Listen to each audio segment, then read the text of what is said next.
Good afternoon, and welcome to RA for All, Flip the Script and Think Like a Reader. My name is Gail Hurley. I'm the Professional Development Coordinator at the Connecticut State Library's Division of Library Development. And I'm so happy to bring back with us today Becky Spratford.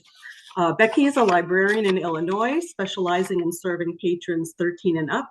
She trains library staff all over the world on how to match books with readers through the local public library. She runs the critically acclaimed RA training blog, RA for All, writes reviews for Booklist, and a horror review column for Library Journal. Becky has been an elected library trustee and a former board member for both the Reaching Across Illinois Library System and the Illinois Library Association. Known for her work with horror readers, Becky is the author of 3 textbooks for library workers and the recently released Why I Love Horror. Becky was named one of Chicago Tribune's Chicagoans of the Year 2025. Yay, Becky. And she is the Shirley Jackson Award advisory on the advisory board and is a proud member of the Horror Writers Association, currently serving as the association's secretary and co-chair of their library committee. And you can follow Becky on Blue Sky at raforall.bsky.social. So welcome, Becky. Thank you, Gail, and thank you everyone for being here on a Monday afternoon, just after the Super Bowl. I know that is a lot to ask, but good news, we are recording this, and I know I was here last month, but I really want to talk right now to all of you who are watching this live, and specifically those of you who get this as a recording. This is webinar 2 of 4, as you can see on the screen. It is very important that if you turn on 3 or 4 first, that you go back to 2. The first one was about book discussion groups. It can be watched independently. But 2, 3, and 4 build off of each other. And there's actually work that continues throughout all of them.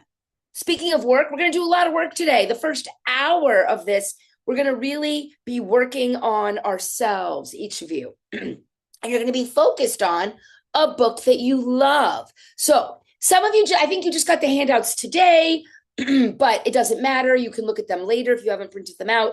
I'm going to replicate them all on the screen. What I do need from you is a piece of paper right now. And I'm also doing this as people come in. I need a piece of paper. If you printed out the vocabulary of appeal, great. If you did not, any piece of paper, because you're going to be using this. Over the course of the next 3 webinars, we're also going to be building lists that you can all use at all of your libraries. Why am I telling you this? Because I need you to participate. The limited people here that are live, and then also those of you who are watching on the recording, I'm going to talk to all of you about how you can use what we're doing here today in your library as well. Okay. So I think I've stalled enough. Some people have come in. Right now on that piece of paper, I want you to write down the answer to this question. Write down the title of a book you love.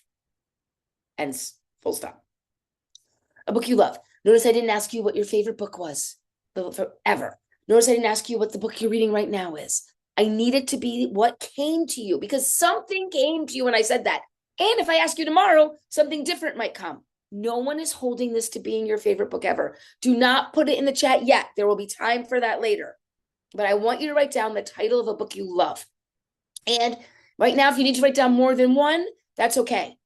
Keep this in mind, in the back of your mind for the next couple slides. And then in a little bit, we're going to be actively working with that title, you on your own, and me giving examples. Okay. So let's get ready. Again, this is 2 of 4, and 2, 3, and 4 are all in a row. Here we go. Oh, and find that chat because we're going to be using it. Okay. Before we get going, I'm calling this Flip the Script and Look and Think Like a Reader. We're going to talk about what Flip the Script means in a minute.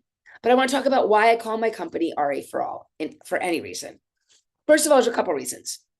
Number 1, books are what we do. Books and reading are what we do. Books are our brand, reading is our business.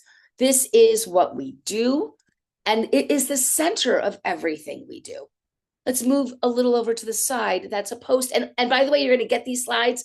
Everything here is linked. All the images are linked. You don't have to worry about, the text for that will be there when you click. But this is a post from a couple years ago on my blog by Misha Stone, who works at the Seattle Public Library in their Reader's Advisory Department. And she wrote an impassioned plea as to why we have to stop saying we are more than books. And we really have to talk about this, okay? And so books are what we do. We can do other things, but we don't need to get away from it. It is the core of the work we do.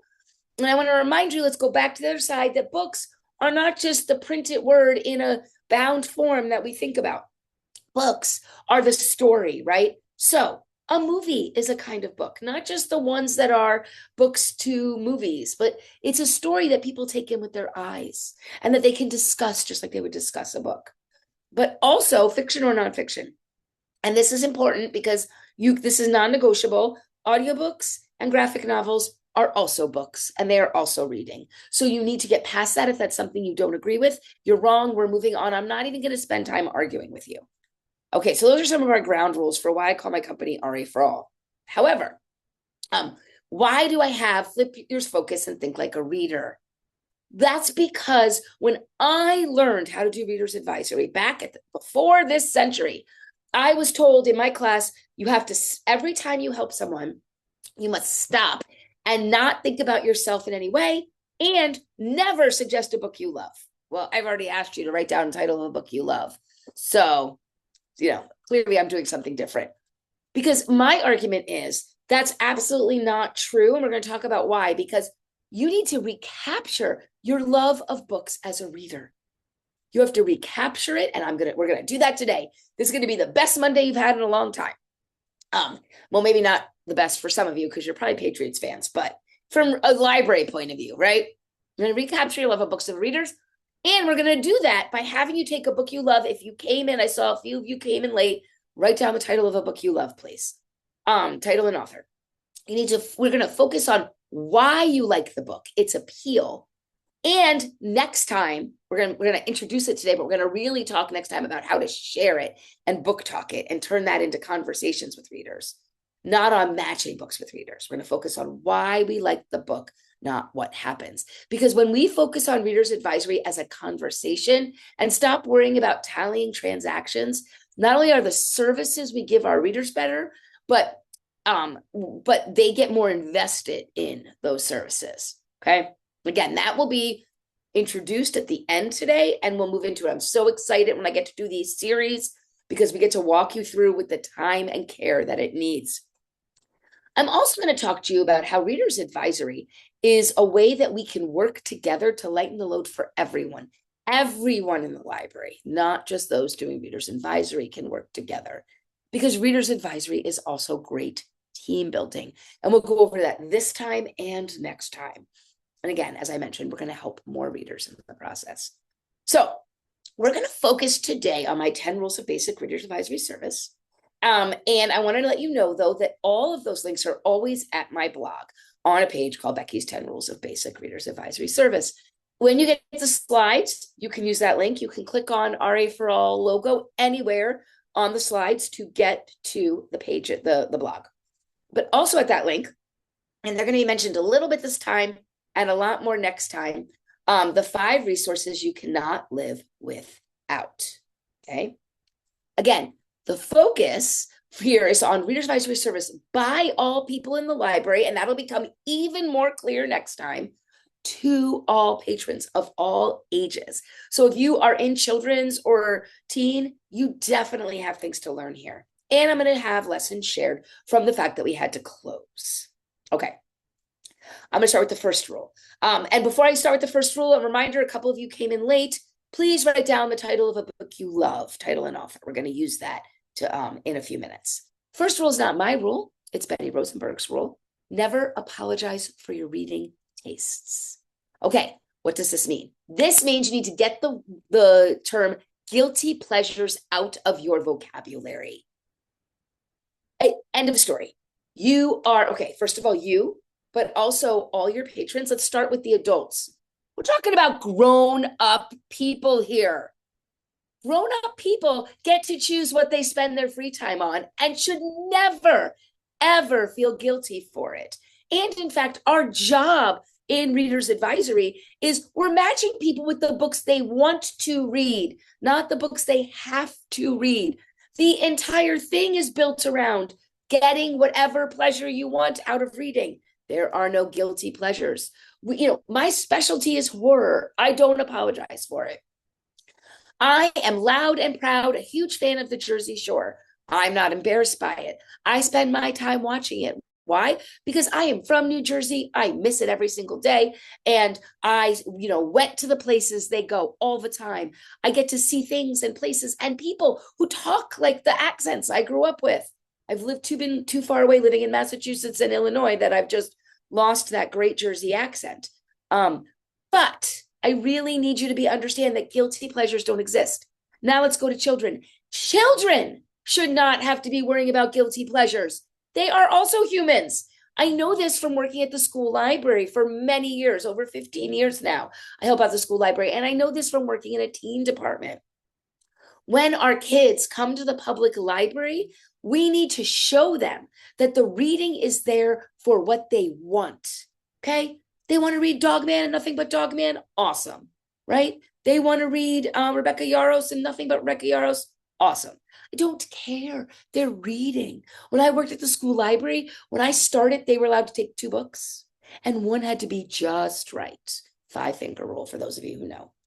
By the time I got to last year, I'm still there now, but I haven't gone in this year yet because I'm going in a few weeks because of my book tour in the fall. But before I left at the end of last year, they were up to 8 books they could check out.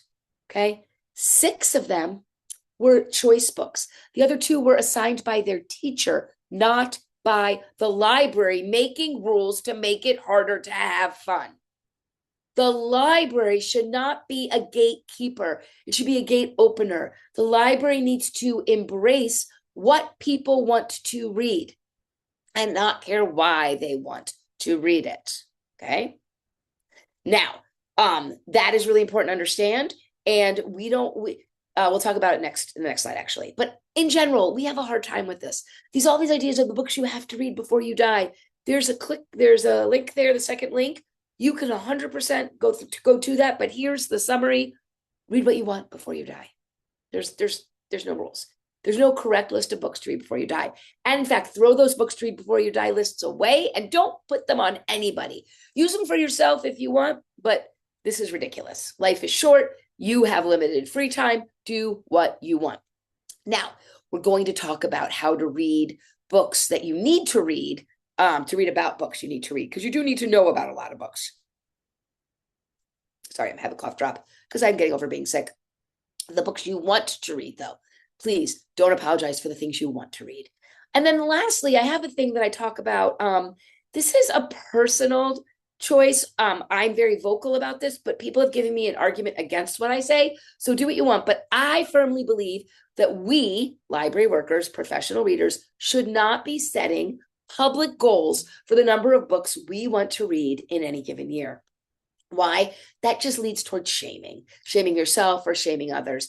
And as we are going to learn, the number of books you read in a year does not make you better at doing your job, because I'm going to teach you how to read about books. Rule number 2 is a little bit of semantics. It suggests, don't recommend. Now, first of all, if you have staff recommendation shelves, awesome. I'm not telling you get rid of those. Staff recommendation shelves are great, and there are an expectation that the staff are recommending those titles. But when we're talking with people, we're sharing books that we love, and we're asking them to share books that they love. When we suggest, we put a lot less pressure. As I mentioned, library anxiety is real. There's been so much have to read or shaming people for loving something like romance or horror or whatever, right?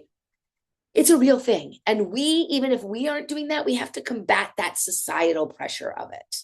On top of it, I want you to remember that you also have your own anxiety about the library, and it comes with your to be read pile. So I have a post there about how to battle your own to be read anxiety, because I think that comes through a little too when we help people, but also it's something we have to understand. It's not just our patrons who have anxiety about books and the library, okay? But when we suggest and don't recommend, except on those recommendation shelves, we are open to talk to people about anything, because it sounds like you would like this book. Even things we haven't read. Well, have you read it? No, but here's a resource, and we're going to talk about that, right? Here's a reader on Goodreads who loved the book. Here's a reader who didn't love the book. Here's my coworker's review. Here's what I know about the book from other lists it's been on. Here's what novelist says, and it really sounds like you would like it too. But also it means when we give people books, we can also remind them that we're suggesting by saying things like, hey, give this a try. It sounds like you'll like it. If it doesn't work, close the book and bring it back. You can come tell me, or if you don't want to, I don't have spidey library sense. I don't know if you read it or not. And also, like, if you don't like it, I didn't write it. I'm not going to take it personally. Remind people that they think that you're giving them the book that they have to like it. Remind them they don't. And I always say things like, look at all these other authors we have. One of these is going to connect with you. And then we'll know exactly what we're doing together. Okay.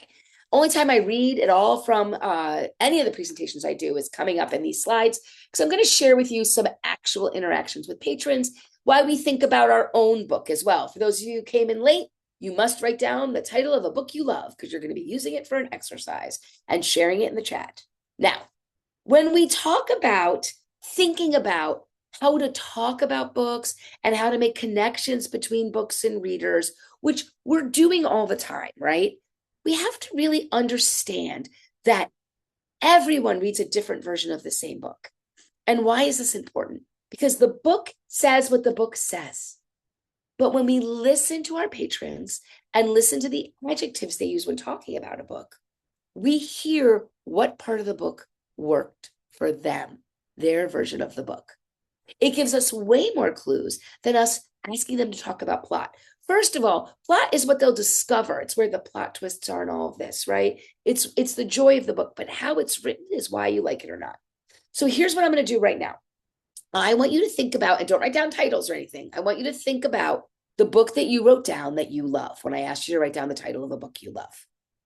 Okay, now I want you to think about what happens in that book. Who falls in love with who throws the ring into Mordor, who rides off into the sunset, who does this and where they're doing it. What happens in that book? The plot. Now I want you to think about those other books that when I said write down the title of a book you love, that either you thought about, and some of you I know wrote them down, right? When you think about those books and those plots.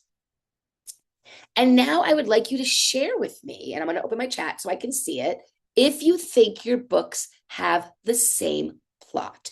And if they do, write down why and what. So I'm going to give you a second.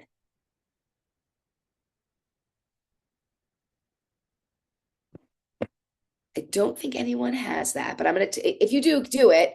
But here's one of the things, right? I just had Thursday when I gave this talk. Somebody said, well, oh wait, somebody did something. Hold on. Strong adventure. Reiterate that, please. I'm not going to reiterate the instructions, Judith, because I'm going to explain, because people are doing it. I said, tell me if your books have the same plot. Awesome. Thank you. Yes, your book both have strong adventure.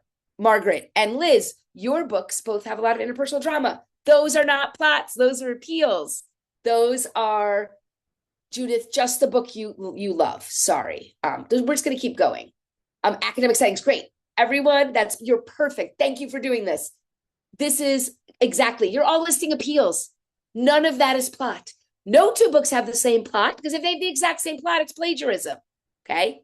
This is how we start to figure out the difference between appeal and plot.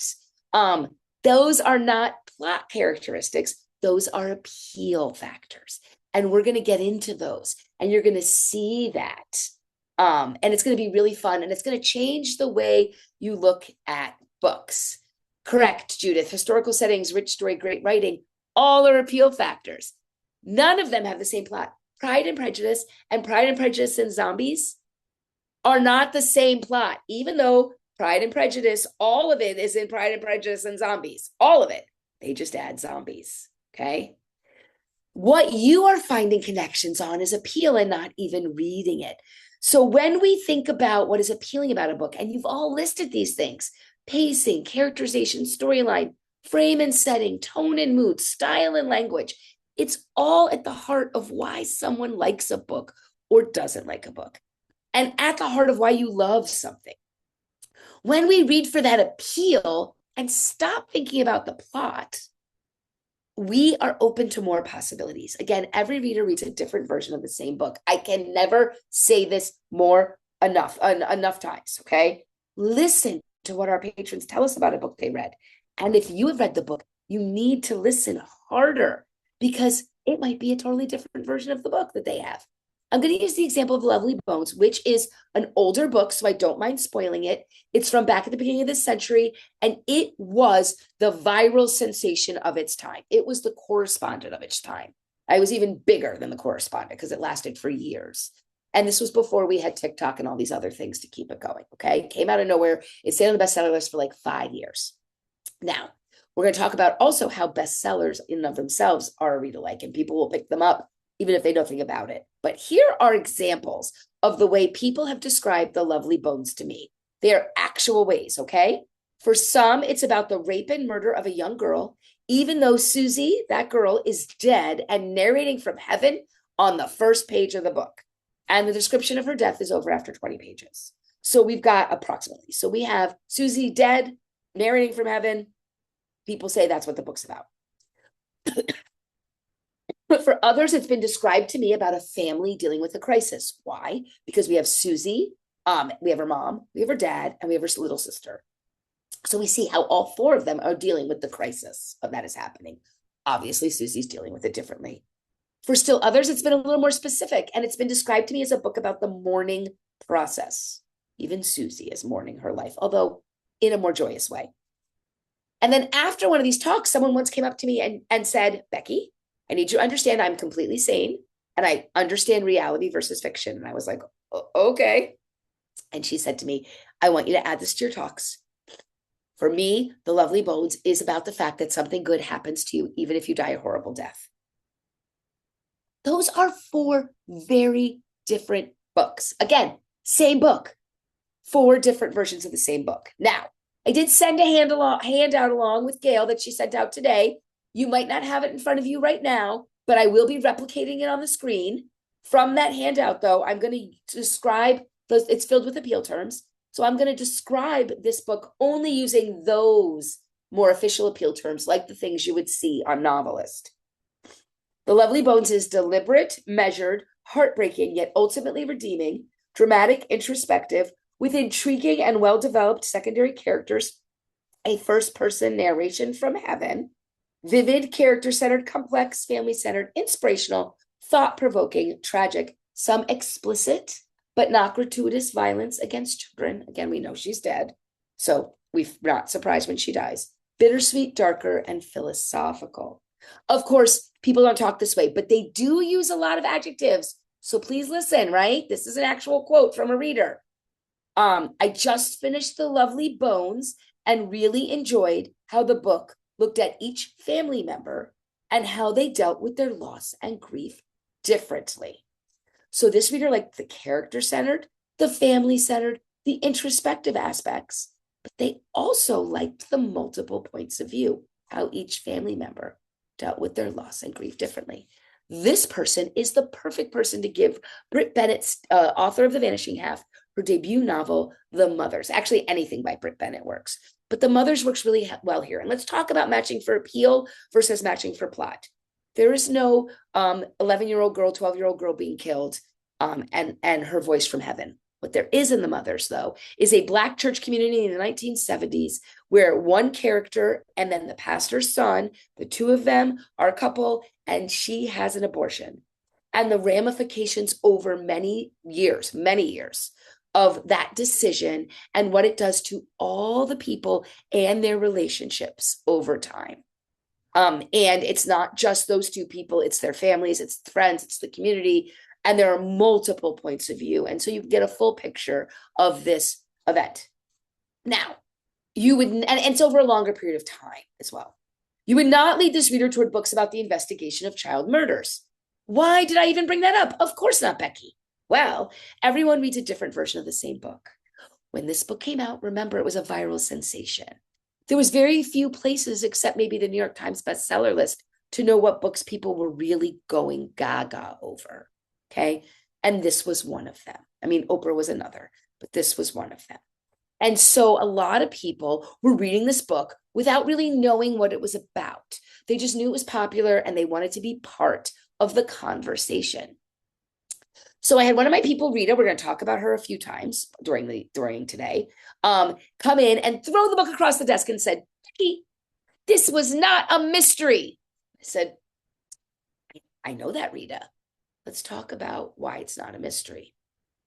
It's not a mystery because, again, spoiling a book that's over 20 years old, it's not a mystery because Susie is murdered. We know what happened to her. Everyone's kind of thinks they know what happened to her, but the investigators never catch the guy who did it. There's never closure with finding her body. It's just, they have to move on. This is why it's a little more philosophical, heartbreaking, and ultimately redeeming.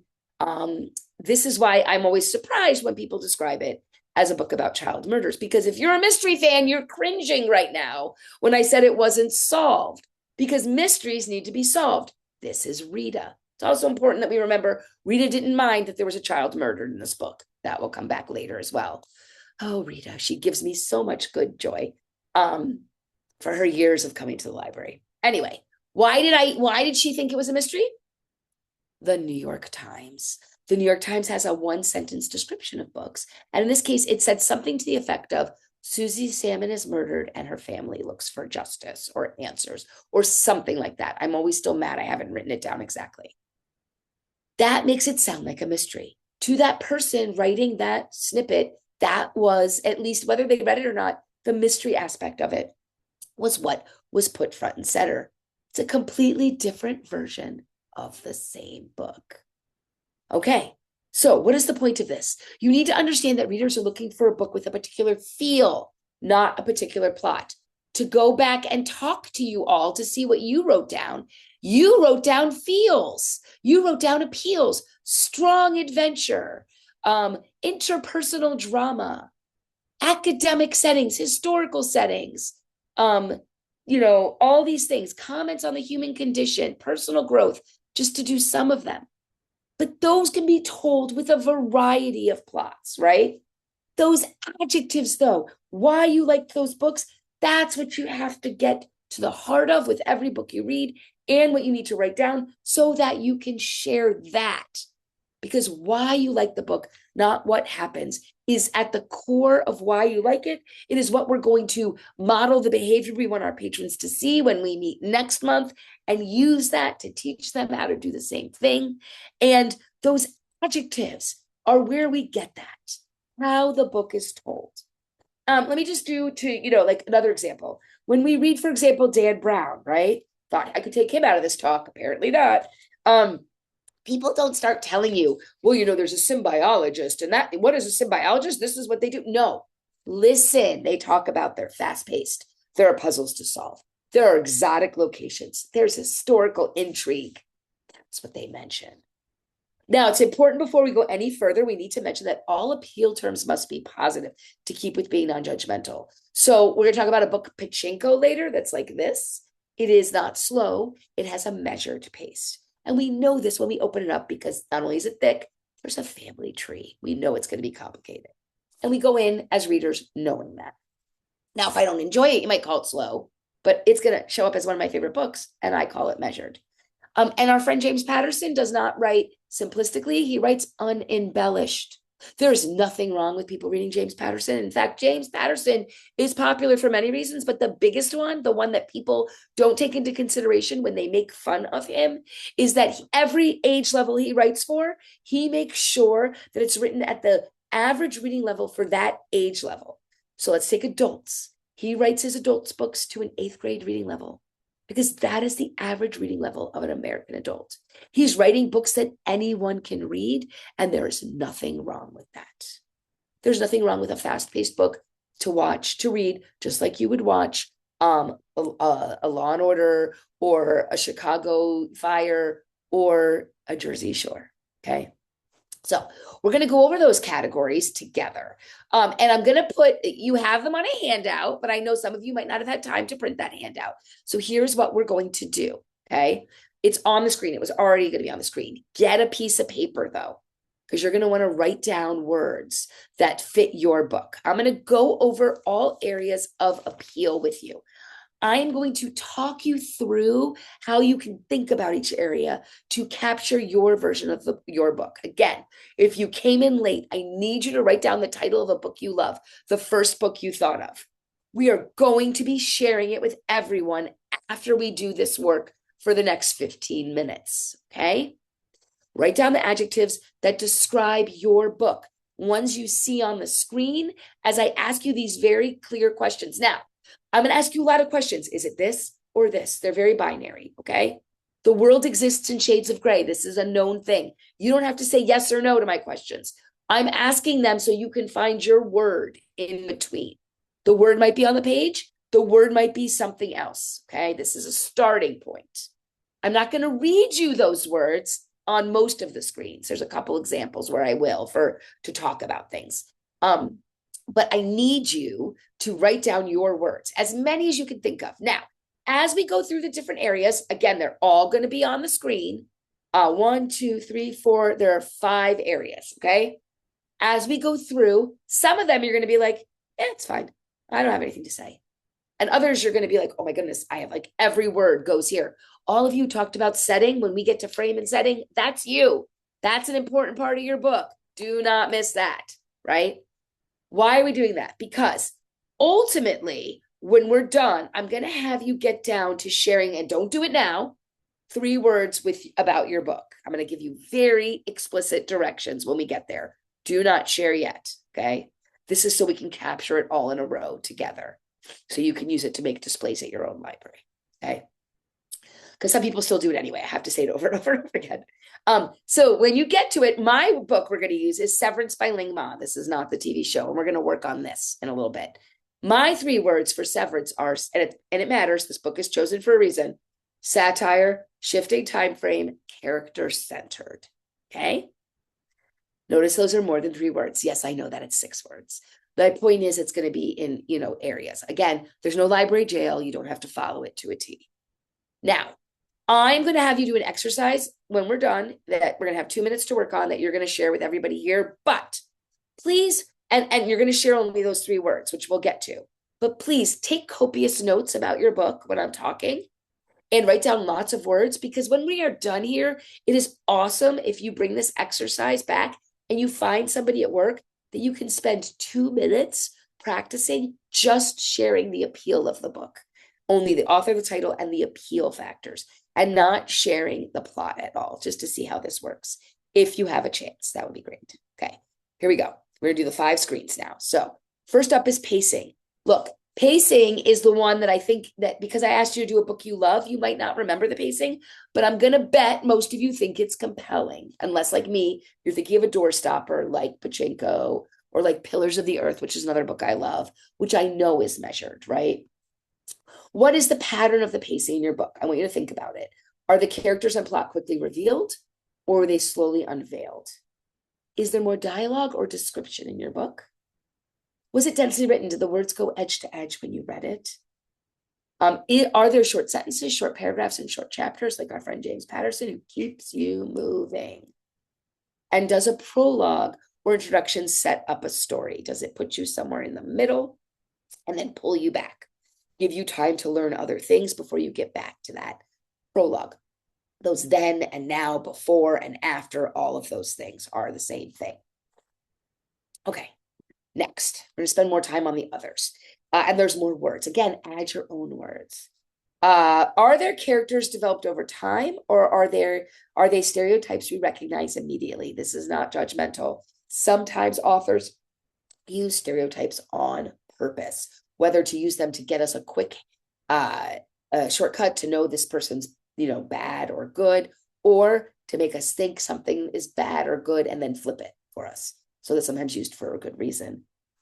Is the focus on a single character, like I'm going to talk about on Severance, or is it several whose lives are intertwined, like in The Lovely Bones? Is the reader expected to identify with the characters, like in a romance, or they just observe them, like in something like Gone Girl? Okay. I mean, if you like anybody at the end of Gone Girl, I mean, that's old enough to spoil slightly, but if you like anybody at the end of Gone Girl, I am sorry, you need to go to a therapist. The point is for you to observe and that they're horrible human beings, and then just be like, how does that make me feel? But you don't want to hug Amazing Amy after this. What is the point of view from which the story is told? I don't mean, do you remember if it was limited third person omniscient? I mean, whose voices, like I said, with the Lovely Bones, it's told by four characters. Severance is only the voice of one character, but it's not in an I believe it's in a third person. I don't remember for sure, but that doesn't matter. Who is giving us the story through whose eyes? Because that matters on the story you tell and whether or not you liked it. Lots of times, and we'll see this with Severance when we look at reviews, some people are like, I wish I could hear from more people than just Candace, right? Okay. People who love series, if you love series, just say me in the chat, because there's a whole bunch of you. Because if there series characters followed through and developed over several related novels. Also, how many of you wrote down a series, right? I love that Gail did an exclamation point. I actually knew that. I think about Gail. But if you love series, you know this, but you are a character reader. So I want you to really think about that. Even if your book wasn't a series that you wrote down, I bet that you care about character. Why? Because those of you who don't read series don't understand that. And let me tell you, Thursday Murder Club for life for me, right? I'm obsessed. And I'm a horror reader, still love Thursday Murder Club. But the fact of the matter is, if you follow a series, you're doing it for the characters, not necessarily to see what happens in the next mystery, for example, but what happens to the characters as they go through the mystery. It's like one of the best ways to understand that why you like a book, not what happens matters. Because yes, the mystery has to be a good mystery, or you'll be like, oh, that book was dumb. But once you're in the series, you'll forgive not as good a plot if the characters grow in a way that is interesting to you. Okay. Also, in talking about that, are there memorable and important secondary characters? And for you, is characterization the most important aspect of the book? That goes a little far. It might not be the most important aspect, but I'll tell you, for the Thursday Murder Club, without those characters, without their growth, I'm not reading it, because the mysteries are fine. They're not the best mysteries I've ever read, but they are great characters. Okay, going to storyline. And this is where I'm going to bring back character for a minute, because what is the author's intention, in your opinion, with storyline? For you, did you like how it emphasized people or situations and events? But in this case, it might be in the middle, because there have been studies done. Michael Chabon did one a bunch of years ago. I used to give my students the essay to read it from a book he wrote of essays. And he was talking about how the books that are sort of get to the zeitgeist work because, and I think The Lovely Bones is a great older example, right? They're both interesting in plot and interesting in character. And I think that Rebecca Yarros is that. And I think The Correspondent is that. And I think, even though there's not a whole bunch of plot there, Rebecca Yarros and what was I thinking? I thought of something else. I can't remember it now. Any of those big books, even James, right? So when one of the books I use as an example is The Underground Railroad. When my colleague Robin and I talk about The Underground Railroad, she describes it as a plot-driven book about literally Cora trying to escape the slave chaser and get to freedom on the Underground Railroad, the literal railroad underground. Whereas for me, I remember most about the book are all the places she stopped and the people she met. So to me, it's more character, right? This is also, is the focus more interior psychological, exterior action oriented?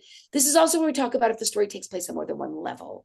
Is there, a big plot twist? Oh my gosh, I'm reading a book now that comes out in May that has an amazing plot twist. I'm so excited. It's like as good as Gone Girl plot twist. It's not the same kind of plot twist, but it's that good. And I love it. But this is where we talk about things like that. Are there literary references? Are there multiple plot lines? Is it purposely open-ended? All these things you might want to mention, along with limiters.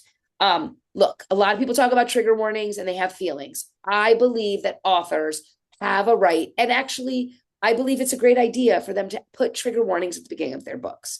You can ignore them if you don't care, but they're very good for people so that the author can say, here are the things I put in that I think might be problematic.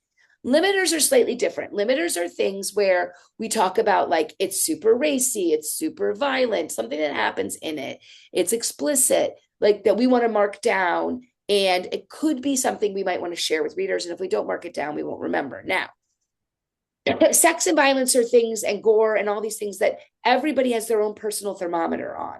So you might say something's racy, but someone else will be like, oh, it's fine. Or somebody else will be like, that was the most explicit thing I ever read. Same with violence. But marking down what your opinion is about it when you read a book is important because you won't remember otherwise. Now, let's go back to Rita. Rita loved reading about anybody getting murdered, even if it was violent, bloody, even if it was children. But I gave her one book where one kitty cat was murdered and she was mad. Okay. Write down if the animal dies. She's like, you killed the book, killed the kitty cat. And I actually knew that. And I said, oh, I didn't think you mattered. You read like children being dismembered. She's like, but not kitty cats. So you don't ever know what's going to trigger someone. Okay. Write down the dog dies at the end is not good enough. It's not explicit enough. It doesn't have every book. If an animal dies, please write it down. Other things like here's another example of something I've written down and I will never forget it. The Martian, which by the way, with Project Hail Mary coming out, they did an ad during the Super Bowl. People are going to go back to other Andy Weir as well while they wait. So this is important about The Martian, but it's something I wouldn't remember if I hadn't written it down. The Martian begins with the F word in capital letters multiple times. When it was on the Alex Award list, we had a lot of parents coming in and getting it for their kids or kids getting it. And then the parents being upset that we gave them a book that started with the F word multiple times. Are you just bringing notes out? I'll take those for you. Oh, you should mute, please. I'm going to return this ultimately too, but I need this. Thank you, Gail, for muting everyone. And then I unmuted. Thank you. Good job. Anyway, what I would say is that everyone who wanted to, I knew that about the book and I wrote it down. And I wrote down, that the book began with the F word multiple times. Sorry, I got off track. And so I said to any parents who came, oh, I know. But if ever there was a reason for using the F word multiple times, it's being left on Mars to die with no chance of escape. Again, you frame it and they're like, oh, I guess you're right. And I'm like, and just wait till you get to all the poop. And that was a way to send them on. Okay. So you need to write these things down or you won't remember them. All right. On to the next thing. The next thing is frame and tone. Okay. The frame and the tone affect each other. So first of all of you wrote about setting. Does the background detail matter to you? Do you care if the background is detailed or if it's minimal? And does that frame affect the tone or the atmosphere? Is it a nice, bright and shiny island off the coast of the mainland where the sun is out and the breeze is going? Or is it that same island at night in a pouring rainstorm? And when there's a bolt of lightning, you see a shadowy figure in it. It's the same place, right? But we can use the tone to change it. Okay. Now, if your book is nonfiction, and I forgot to say when you write down a book you love, I hope you did this, but it could be anything from middle grade to adult, fiction or nonfiction. So if you wrote down a nonfiction, especially, or even if it's a fiction, but especially a nonfiction, does your book offer a more scholarly or a popular treatment on a nonfiction subject? So is it like a textbook about tuberculosis, or is it Everything is Tuberculosis by John Green, right? Two different things. And does the tone dominate your story? Is it a horror? Is it a gentle read? Because then the tone is going to dominate it. And is there a special background frame? And that could be like, is it a very specific a time period? Like, is it only this exact time period during like the Tudors, right? I just was listening to a podcast and they were talking about that. Or is it, does it have, I had a reader who loved anything that mentioned baseball, right? So does it have baseball? That's what I mean by that. Is it a medical thriller? That's specific, right? All of that. Think about your book. One of my favorite tones, which isn't here, I have two that aren't on here, but they're ones I write down all the time. Heartbreakingly beautiful. So a book that like, oh man, it destroyed you, but you are so glad you read it. One of my favorite examples of that is The Cabin at the End of the World. Not the movie Knock at the Cabin. That was atrocious. Cabin at the End of the World. That is a great example. I tell people all the time, this book will break you, literally. But when you are done, you will be so glad you read it. Okay. Also, another one I like is Slightly Askew. I don't like using magical realism because that is actually appropriation. That's a specific type of genre in South America, Central and South America. But Slightly Askew, I think, gets to what people think of with magical realism. It's the non-Central American version and South American version. It's when things are kind of normal, but there's just something off that makes it really interesting. I'm reading a book like that right now. That'll be in my April column of Library Journal. But Won't I Miss Me? And it's perfectly slightly askew. Just enough that it's horror. So it's slightly askew in a horrific way. And okay, those are some tones and frames that I like. Now we're gonna go to style. I would love somebody to break this down. Are you someone who, I'm writing down slightly so you to remember. I just thought of it for that book. Are you someone who writes down quotes from the books you love? Please share if you are someone who writes down quotes from the books you love. Just say yes, actually, this time. Sometimes, great. I love sometimes, right? Sometimes, depends on the book.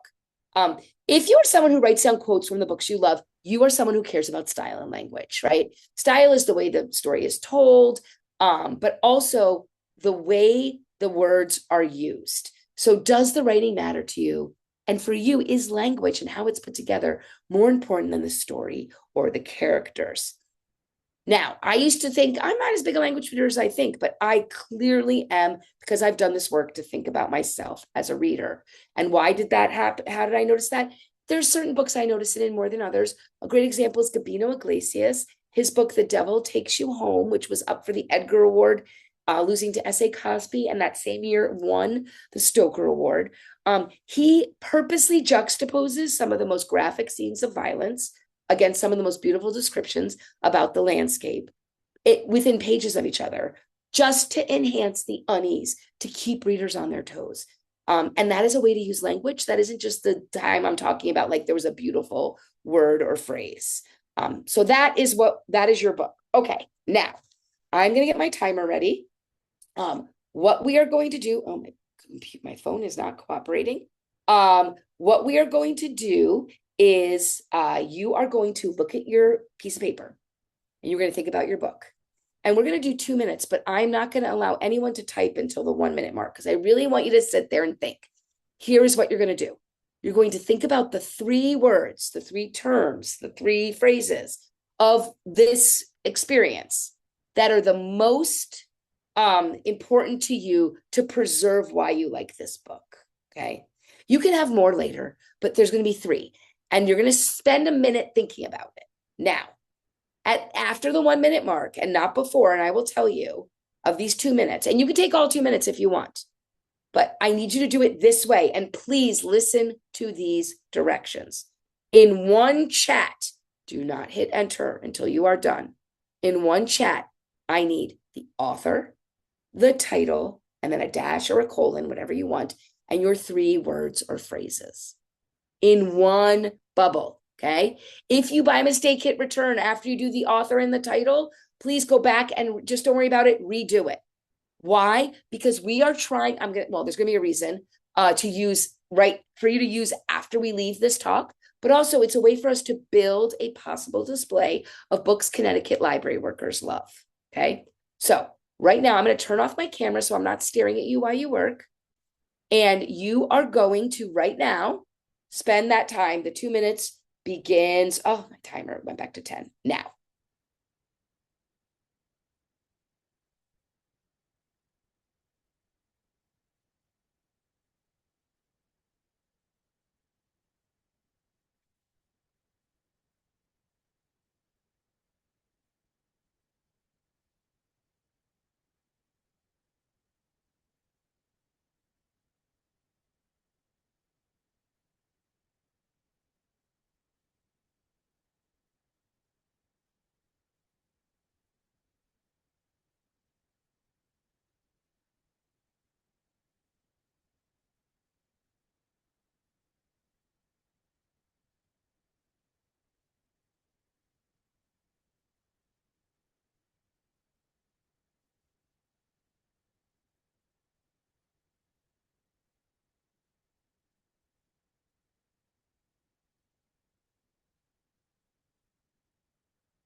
Okay, we're at a minute. I'm going to turn my video back on. Somebody already put theirs in, but probably keeping it going. Please share exactly how Margaret did. Okay, Susan, you're going to have to redo it because you have it in 2 different bubbles. So let's do it to share. And there's a reason. I'm not just being a jerk because I'll explain in a few minutes. So everybody can start sharing now. If you're still thinking, that's fine.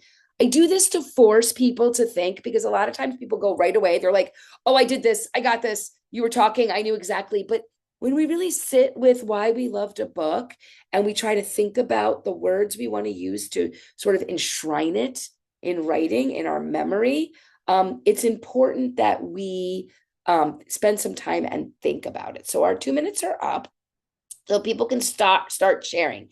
And while they're sharing, thank you, so good. Oh, I'm seeing such great things. Books I see all the time, books I don't. Oh, Aidan Thomas, great book. The Secret History comes up more than you would expect. Great job, everyone. Oh, God of the Woods has been coming up a bunch too.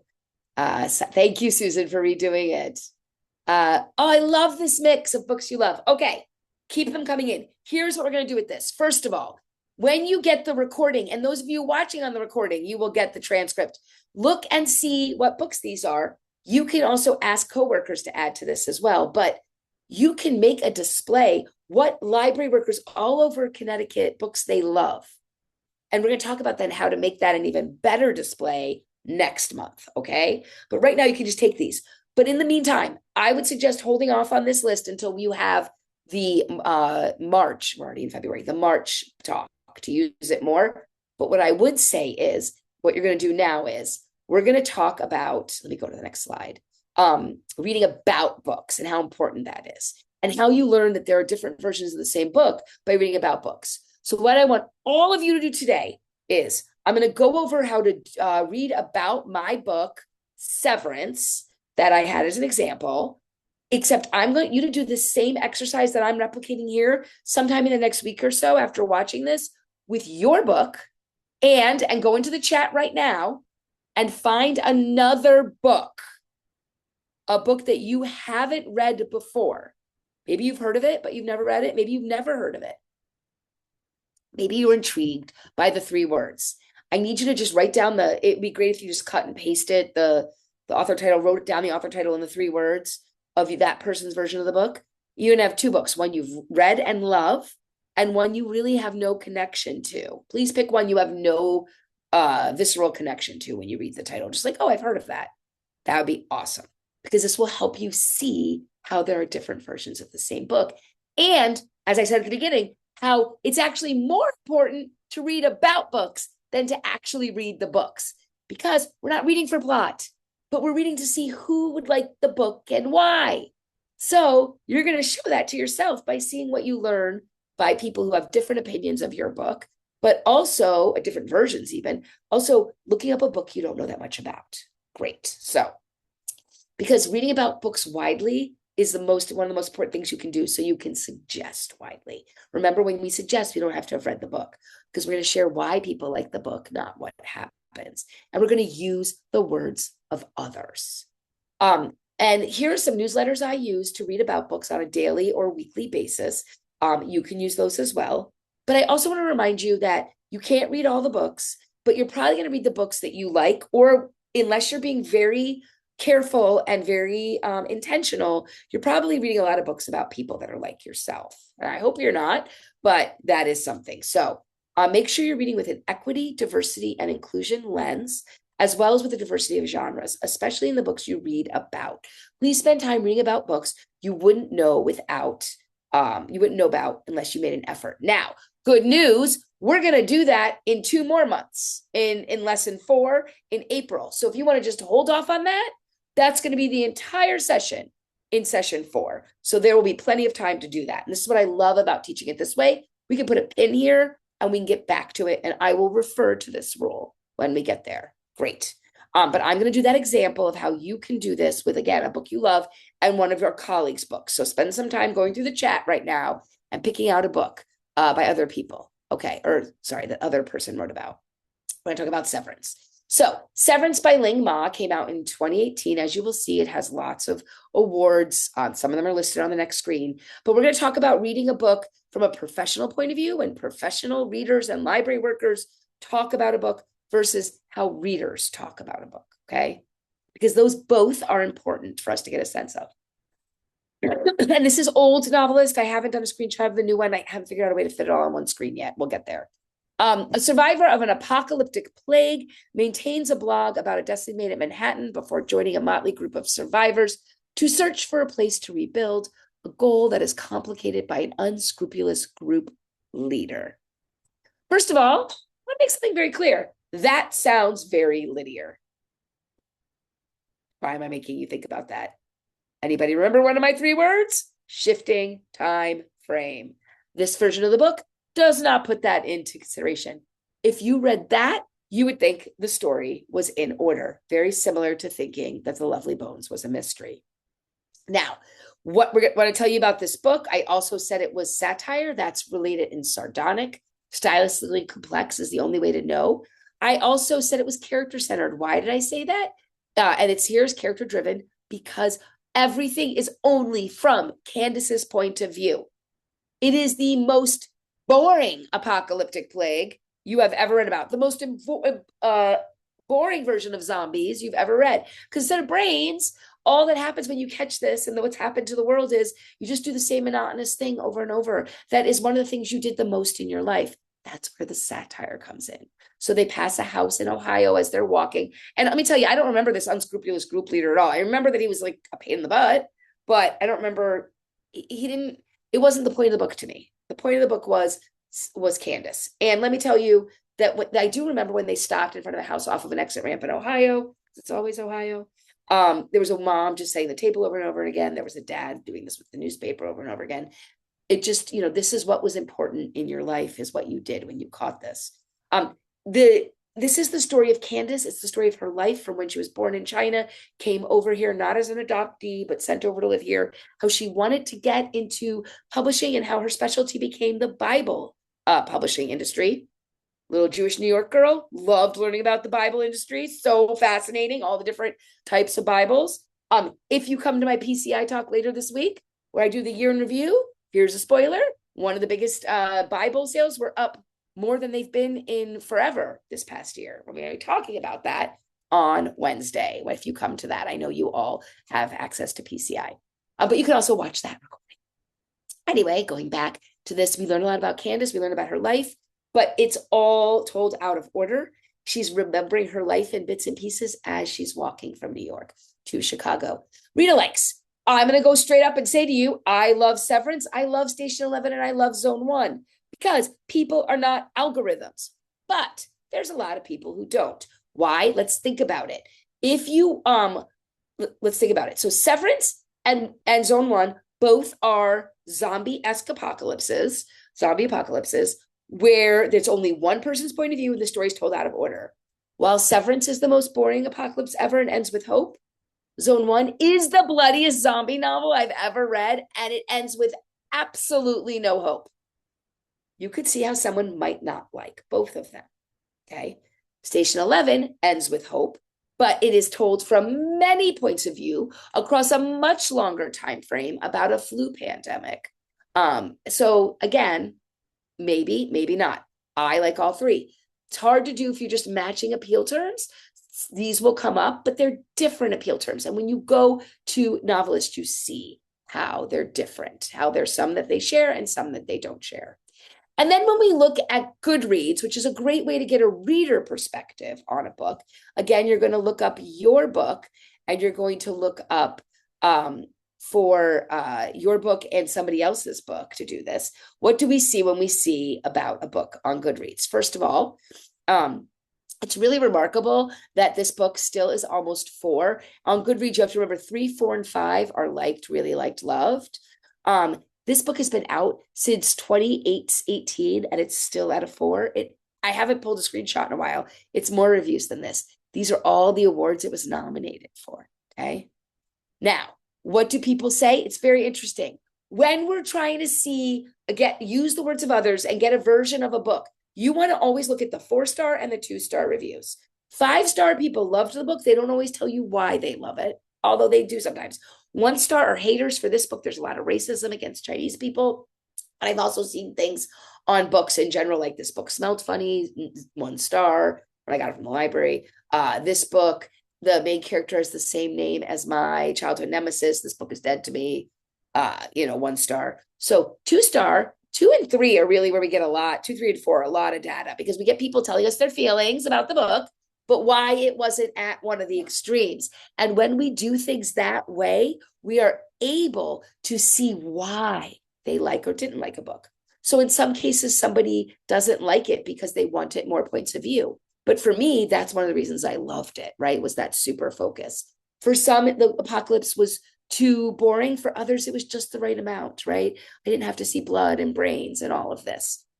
You can just look at your book, the one you love, and really go dig into those 4, 3, and 2, because those people didn't love it, and see what their reasons for not liking it are, because it might be reasons you did. These are things you can share with readers. Another thing you want to look at are the genres, or what they call shelves, right, on Goodreads. If you remember, let's go back, on Novelist, they list the genre as apocalyptic fiction and satire. Satire doesn't show up a lot, by the way, on Goodreads. So I don't know if people just missed the satire. I don't know. But you do see dystopia, which I think would be what I'd call it, because that's apocalypse with satire, right? Post-apocalyptic or apocalyptic. Now, those of you who are we're going to talk about genres later in 2 months, but those are 3 completely different genres when you really look at them. But it doesn't really matter. You want to see what patrons, what readers say about a book. What are they classifying it as? And don't argue with them about it, okay? They're just interesting things to see about books on Goodreads. Now, this is perfect timing. We're right at the top of the hour. This is where I want it to be. I'm going to take a timeout right now. Now we're going to step away from your book, okay? We're going to come back to it at the end, but we're going to step away right now. And I want to just take a little timeout here. Rules 1 through 5 are the guiding principles to assess a book and who would like it and why. And again, we were starting with ourselves. And that's who we really care about right now, okay? 6 through 10 are about delivering readers advisory service. And it all begins with sharing books, which will be our 6th rule. But it's also where the change comes fastest. It's where this program gets the most changes on a regular basis. But it's also where each library needs to pick and choose for themselves. Now, what I'm going to do with 6 through 10 is, 6 through 9, is just preview them for you. This is like the Cliff's Notes version of what you're going to get next month, when all we're going to do is talk about how to deliver readers advisory based on conversations and based on talking to people about what books we like and why, and getting them to share as well. It's going to be awesome, but you're not going to be able to do everything, okay? So again, I'm going to give you the preview, and we're going to pick and choose the things you want to do going forward, and we'll talk about them next month. But I want to also stress here that the biggest cultural shift I have seen in Reader's Advisory is that the fact that we not only can do hybrid, but it is possible. Okay. We learned that. That's the biggest lesson we learned. And I'm going to talk about a rule I've had for a long time that people used to tell me was impossible. And it's possible, right? Is this bridging the physical virtual divide? But I want to start with prioritizing sharing. Sharing is the most important thing that we do in Reader's Advisory Service. It is not making the suggestions, okay? This is a huge change from the way I was taught Reader's Advisory. The suggestions will come, and we're going to talk about how that happens next time. But sharing, conversations, not the transactions, is where our work shines, okay? Beginner, we're going to use the words of others. I've already mentioned this. You're going to say, well, on Goodreads, this person said this, or on Novelist, they suggest this. You know, it sounds like something else you would like. I'm going to look up the book you told me you love. And when I look up that book, I'm going to see which appeal terms show up. And I'm going to say, wow, it looks like, do you like the book because of the satire, of the stylistically complex, that it's character driven? And then they'll say, yes, I do, or no, I don't. Or you start to list other read alikes. You just start talking about it. And that's going to lead to one of our other rules, is what I'm talking about right now. Intermediate conversation starters. We're not going to look at this one right now. This is the crux. We're actually going to do this in the next thing. But this idea that we want to model the behavior we want to see. The biggest excuse I get, the biggest problem I get back from people is, Becky, I want to do Reader's Advisory, but nobody's asking me to give them a book suggestion. And I said, okay, have you told them about your book you like and why? Have you told them about a book that surprised you? Have you asked them to share a book they recommend to everyone they know? What have you talked to them? You can't just expect people to talk to you if you don't talk to them. It's a two-way street. And I'm going to show you how to make that easy next time. But always, always, always, please prioritize sharing items people would not find without your help. Again, I'm going to have 2 slides about this next time, but you don't help anyone when you make a horror display and you put Stephen King on it. Who are you helping? If people coming to see a horror display don't know who Stephen King is, they are not going to look at a horror display. I'm sorry. Don't take the time, don't waste the time and the limited space you have by showing people things they always check out. Don't put James Patterson on display. You don't need to. What are the books people would find without your help? That is how you show them that you care about them. That is when you make your service indispensable. Okay. That is when they remember that the library helped them find that great read. Now, how do we do all of this work? And again, we're going to go over it next time, but I spent a little more time on this. I want you to use resources. I think I was already just clear saying, go and look and use the words of others, tell people, show them that you're using novelists to look something up, go to their favorite resources. In fact, I love asking patrons how they find their book suggestions as one of my icebreakers the first time they come and talk to me. Why? Couple reasons. One, I want to know what they're already using because that's the first resource I'm going to go to. You need to remember that most people in America read 1 to 3 books a year. So even if they have a favorite resource, they have not used every book that resource provides, even if they read Jenna's Picks. Even if they've done every month of Jenna's Picks for the last 3 years, there's many more years before where there are great books. There are also many lists of reader likes for other books that are on the Jenna's list, right? And your library's probably made some of those already. The point is, second point is, when we ask them how they find book suggestions, we are showing them that we care about their processes. We are actually actively listening when we say, well, there's a book you liked. How'd you find it? I would love to use that resource. Or maybe I have other resources that will help you find similar books. You're reminding them and yourself that we use resources. Because when people ask me what I do, what is reader's advisory? What does that mean? I say, I do leisure reading reference. I help you find the books you would like based on what you've already liked. And when we talk about ourselves and think about ourselves as doing that, we allow ourselves the grace to use resources. Because too often I also hear like, well, Becky, if I haven't read the book and someone comes in, I can't help them. That is absolutely not true. You don't know what's going on today in the war between Russia and Ukraine, but you can look it up if someone asks you and find out what's going on and share resources with them. No more the CIA World Fact Book, but you can share other things with them. That is the point I'm trying to make here. We have to give ourselves grace. So we think we don't. We have spent 100 years, 150 years actually, training the American public to come into the library, to stop at a desk, to ask a question, and to patiently wait while we look it up. In fact, they know we're going to look it up. And that's the reason they come. And that's also the reason sometimes when they're like, well, I'm in a hurry, so can you, because they know, because they're jerks. I don't know, although they could be because they're jerks. But I like to think it's because they know we're going to look things up. Okay, so why would we then not look up things when we're dealing with leisure reading? This is something we put on us. They expect us to use resources. We can use them for their wants, not just their needs. One of my favorite resources, and I'm going to have a post tomorrow with one of them, is to use awards long lists as a reader's advisory tool. And I also have a list of my favorite genre-specific resources. I have just updated it. Again, we are going to go over each genre in April, so you're going to learn more about that. But please use resources. I'm even going to teach you how to get into genre shape when we do that. Now, I think you might have already figured this one out now. Working together is your most valuable resource. And what do I mean by that? Well, you already did it when you all made a list. That list is great because you covered so many genres and identities and types of books and age levels of books in that list of books you love that you made during this talk. We're going to make 3 more lists with 3 different questions next time. Okay? Working together, we now have lists. We can put up this display tomorrow. Like literally you have a display that you all helped. Each of you did 1 book, but that compound interest, we have over 20 books in there. Okay. What's the easiest way though to share with each other or with your staff, especially the staff that aren't in your department and maybe work different shifts than you? Goodreads. I have a post with examples, but you can make yourself a library on Goodreads, and then you can have everyone get accounts with their work email. We should not be mixing our personal Goodreads with our work Goodreads.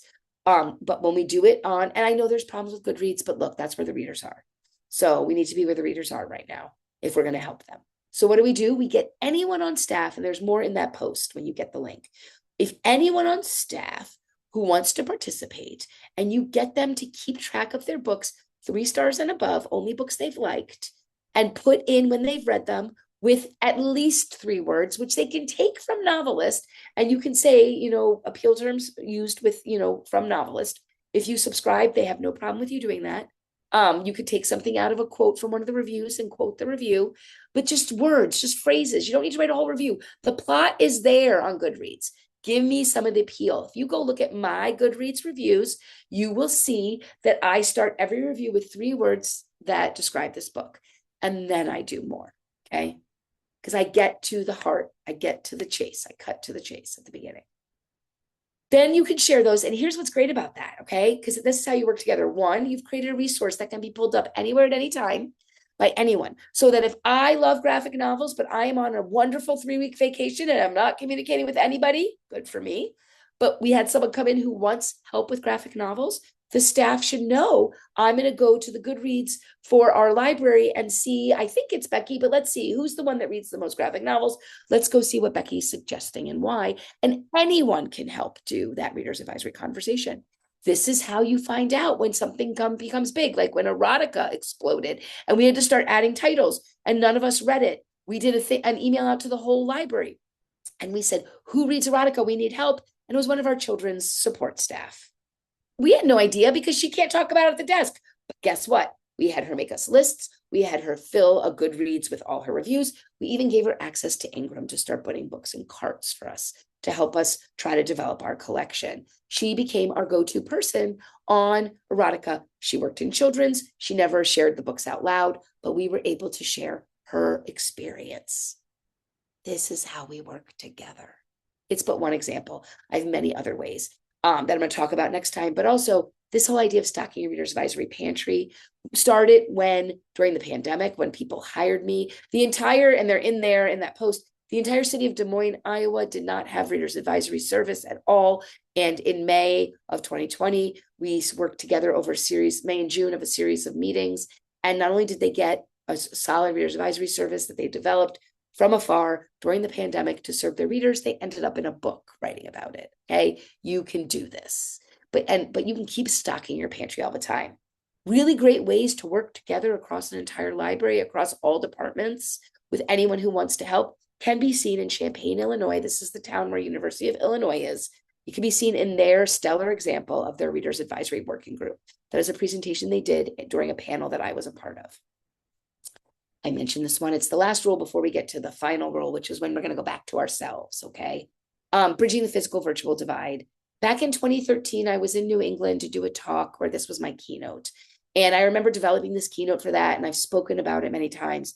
But back then, and this is not that long ago, right? 2013, I was told over and over again at my library, at other libraries, that the physical services and the virtual services are distinct and never the two shall meet. Different staff are doing them.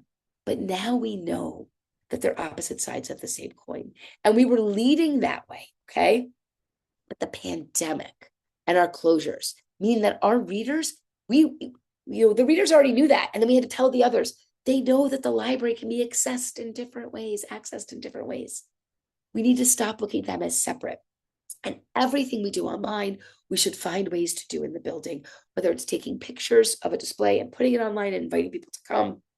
These other ideas, which I'm going to go over in detail in the next talk, except for unboxing videos, which I'll talk about right now. The unboxing videos are a great way to get your new lists out on the shelf. You can fill boxes and you can have anybody who wants, but tech services staff, it's fun to just open them and you can make boxes. Like we one time had libraries when online story time was getting boring, they would build the boxes and unbox what the next story times were going to be online, right? But you can build a box that has something for every department. You can build one that's based on adult, based on AV, whatever you want to do, children's, teens, whatever you want to do, and have just people open up the books and be like, here's the title, here's the author, here's a blurb from the back. Next, right? It's a great way to have a digital new books list. And that's a really great example of bridging the physical virtual divide, right? But you can, in the building, you can build bridges to your virtual spaces with QR codes. So something as simple as, or to your services, like, don't see the book you want in this series, try our digital collections and send people there. Looking for a read-alike because your book's checked out, you're in like the Thursday Murder Club section, right? And you say, Thursday Murder Club all checked out, the shelf where it would be, go here to find read-alikes. Because not everybody comes to the desk to ask. They just go and they see it's not there and they're like, well, they don't have it. I can never read it. And, then it'll take them somewhere where they can place a hold on the Thursday Murder Club, where they can find a read-alike while they wait, where you can also remind them to come to the desk that we have a lot more suggestions. These are all ways we can bridge these physical virtual divides. I'm going to talk about post-it note reviews and props, but we really want to make our displays interactive in general, where people are, and again, I'll talk about that, where people are able to participate and give us our feedback. We're going to talk about that a lot next time. Okay, the final thing is that we have to practice, okay? Practice, practice, practice. Practicing is my favorite thing. Every single time I give a presentation, I'm practicing sharing books with readers, which I love.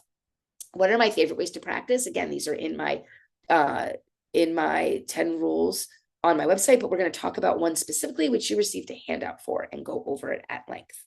But the first thing I would say is there's a great way to listen to different book podcasts. Why? Because a lot of people, we get the same people at the library over and over again, right? But there are some people that either don't come to the library or we might not hear the variety of requests. So listening to a book recommendation podcast is a great way to hear a variety of requests. Reading Glasses is one of my favorites. I have been a host multiple times. I'm just going to let you know. But what I love about the Reading Glasses is they talk about wheelhouses, are slightly more specific than appeal and can be plot-based. It's a great different way to think about it. They've done posts. They've done entire podcasts on appeal factors with the help of librarians and on doorways like Nancy Pearl talked about. And then they have theirs, which are wheelhouses. And I think that learning about all of them helps us think about why people like books in a much wider range, okay? And they always have at least one person with a reading problem. So we hear how they handle a suggestion, a question, and what they suggest. Great practice, a lot of ways. Reddit, look, there are trolls on Reddit, I understand. But many of the recommend a book or the genre-specific Reddits are moderated. Either way, here's the thing I love about Reddit, and there's a post about it, is not AI, okay? Reddit is real people, real readers, real questions, and real suggestions. Do I always agree with the suggestions? I love going in there when I've read a book and looking up like a horror book that isn't out yet. And I'm like, this reminds me of this. Let me see what people on Reddit are recommending to each other if they liked this book, like the book I thought about. I'm like, oh, wow. And I'm always amazed at how some of them are just completely out of left field, but the person has a really good reason. So I love just reading the reasons people like a book. And then sometimes I'll be like, yeah, I think that book will work as a read alike for the one I just read, right? Because I'm going with books that aren't out yet. So I have to do a little more extra work to find my read alikes. But I love watching the human brain make connections and why they make those connections. Are they perfect? No. But are they a really good way to see how people make matches between books that aren't librarians? Yes. What a great way to practice. And then finally, the best way to practice is the staff reader profile, which is going to be available. It's available to download. You received it, but also it's on the screen here. So we're going to finish up by talking about the staff reader profile before I get to any questions for today. And then we move on, get ready for next month. The staff reader profile has two good reasons to use it. First of all, take this back to work, make copies, and hand it double-sided and get permission if you're not the boss, and hand it out either digitally or in print to as many people on staff who want to participate, okay? It's a great thing to do at your next staff in-service day, quite honestly. I've had really good luck doing that, including at my own library. And what do? We tell people they have 2 weeks to fill this out. And they have to go, or a week is enough, I think, but my union made us do 2 weeks. Tell me, and we'll go through the whole thing in a minute. Fill it out, both sides. When you get them back, and you tell people you get a chance to be the suggester and the suggestee, which is really fun. You get to see both sides of the Reader's Advisory experience. And as we're going to learn next time, everyone can do Reader's Advisory who works in the library, who wants to, as long as they want to. Okay, so everybody does that. You say we're gonna make a copy of every single response and give that, probably you, the one running it.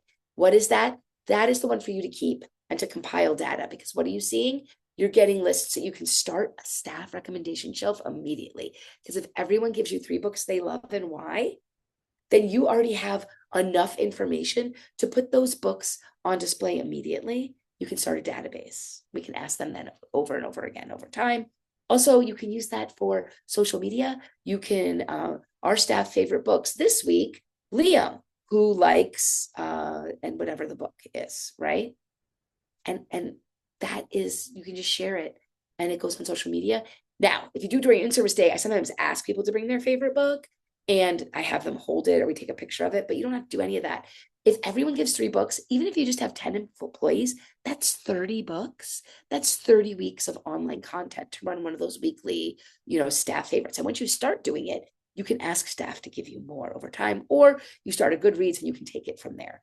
It's a great way though to jumpstart even if you already have staff recommendation shelves, it's a great way to jumpstart it and get more voices included and make it include people from all over the library, not just your staff. Remember, working together lightens the load for all. Working together is your best resource. Remember all this, and team building, okay?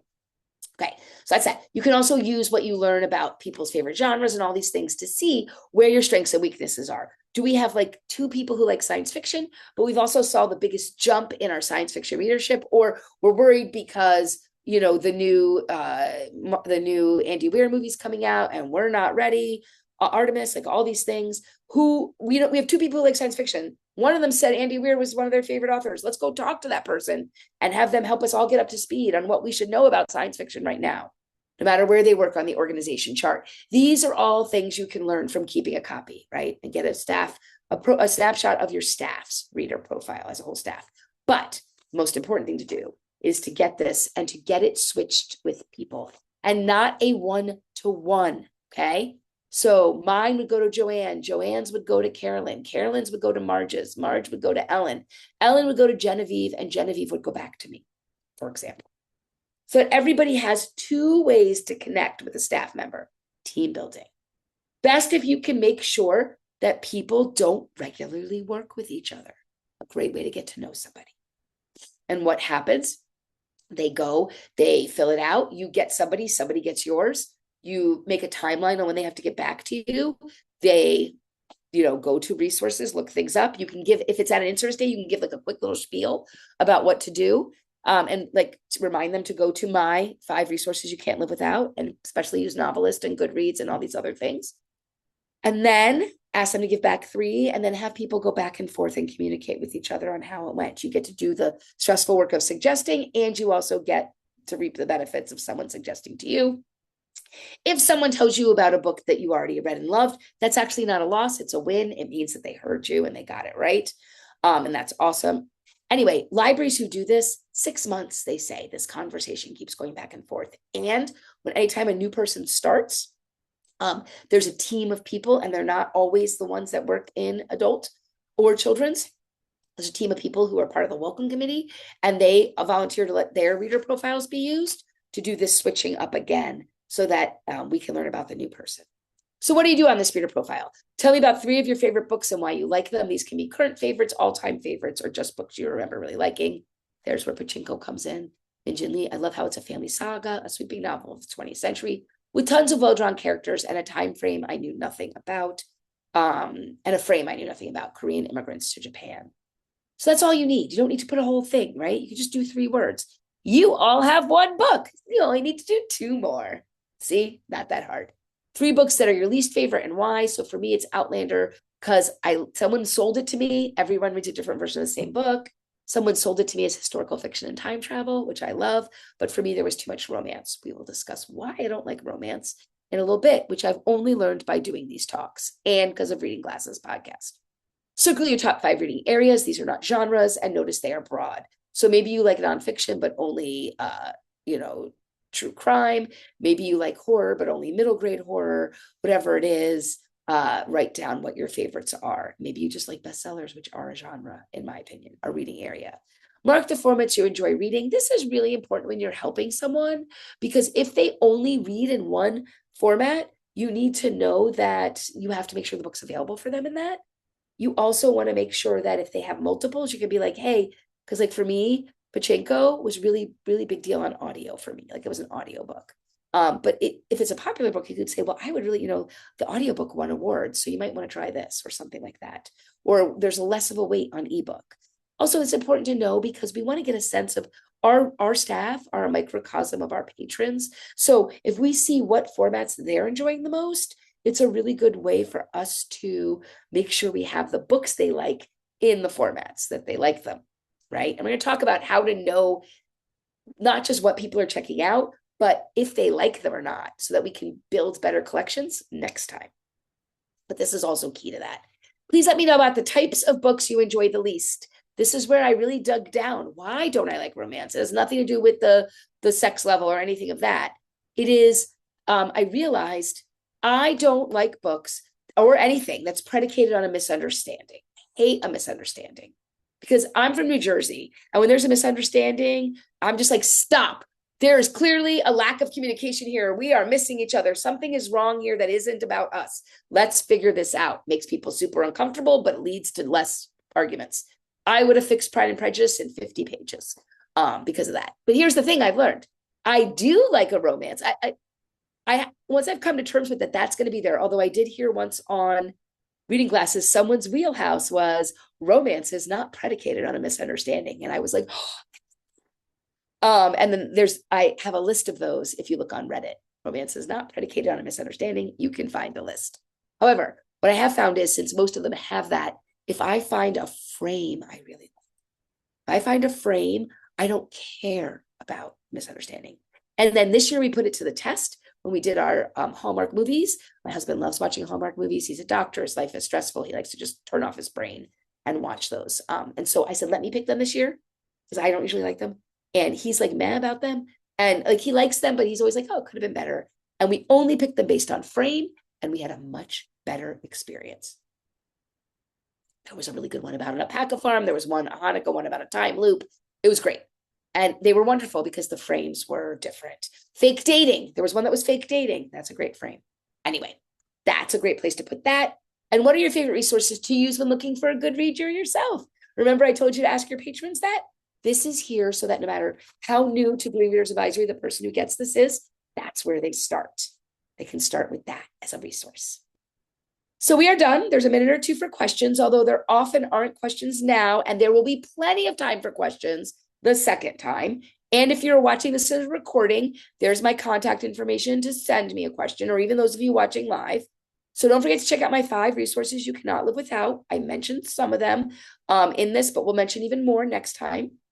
And just as a way to summarize what I talked about, you're going to read books, read about books, you're going to reflect on why you like it or why someone else would like it. We're going to talk about that next time. How to write reviews to the best reader. Record it. So reflect, write it down, share, which I'm going to give you so many ways to do next time, and then repeat this cycle. And that is how you flip the script and think like a reader. Thank you so much for your time. We do have a minute or two if there are questions, but again, there will be plenty of time for questions next time. And I'm so glad I get to go into so much more detail with you later. Thank you so much, Becky. And well, yeah, we do have a minute if anybody does want to put something in the chat while you're thinking. I just want to remind you, Becky did mention we would have 2 more workshops coming up in this series. March 16th will be the one on book talking, and April 13th will be the one on genre. So just keep an eye out for those registrations. I actually probably will just email all of you something that has the links to the registrations for those. And then also I will send a reminder Wednesday also PCI webinars that Becky mentioned. She's doing the year-end review with them. So I will put a link to that as well. And I will try to compile actually the things from the chat and probably have that on a LibGuide page after. So you'll see some stuff coming through. I'm going to answer Michael's questions really quickly. I've noticed that depending on a review that you can read, that you read, a book can have completely different descriptions. Yes, always look at several resources. That is why I told you to do your book in Novelist and Goodreads. You're going to notice it a lot in your own book because it's a book you love, and you'll be less surprised to notice it in books you haven't read. You'll be more ready and to understand that everyone reads a different version of the same book. And like there's things on the back of the book that I'm like, I'm not sharing in my review because that is a spoiler, right? Or now that I've read the book, that's wrong. I read every word of every book I review. I don't know if everyone does. Just saying that. But yes, you should always be cross-referencing reviews because everyone reads a different version of the same book. Thank you, Michael. Great. Well, thank you so much, everyone, and we'll hopefully see you next time. Everybody have a good rest of the week, and thanks again, Becky. We'll talk soon. Thank you. See you next month. Bye. Bye.